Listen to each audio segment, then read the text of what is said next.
संकष्टी चतुर्थी तर दर महिन्याला येते, पण अंगारकी चतुर्थीचा योग वर्षातून फार कमी वेळा येतो. तुम्हाला माहिती आहे का, संकष्टीपेक्षा अंगारकी चतुर्थीला 21 पटीने जास्त महत्त्व का आहे? जेव्हा संकष्टी चतुर्थी मंगळवारी येते तेव्हाच तिला अंगारकी म्हटले जाते. याचे कारण पुराणात आहे. अंगारक म्हणजेच मंगळ ग्रह. अंगारकाने गणपतीची हजारो वर्षे कडक तपश्चर्या केली होती. त्याच्या भक्तीने प्रसन्न होऊन बाप्पाने त्याला वरदान दिले, आजपासून जो वार तुझा आहे म्हणजेच मंगळवार, त्या दिवशी जर चतुर्थी आली तर ती तुझ्या नावाने म्हणजेच अंगारकी म्हणून ओळखली जाईल. या दिवसाचे महत्त्व खूप मोठे आहे. शास्त्र सांगते की वर्षभर येणाऱ्या सर्ण संकष्टी केल्यावर जे पुण्य मिळते ते पुण्य फक्त एक अंगारकी केल्याने मिळते. ज्यांच्या पत्रिकेत मंगळ दोष आहे किंवा ज्यांना कर्जातून मुक्ती हवी आहे त्यांच्यासाठी हा दिवस सुवर्ण संधी असतो.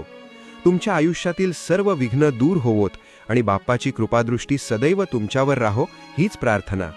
कमेंटमध्ये गणपती बाप्पा मोरया लिहून बाप्पाचे आशीर्वाद नक्की घ्या आणि अशाच सनातनी माहितीसाठी वेदयात्रा.in ला फॉलो करा.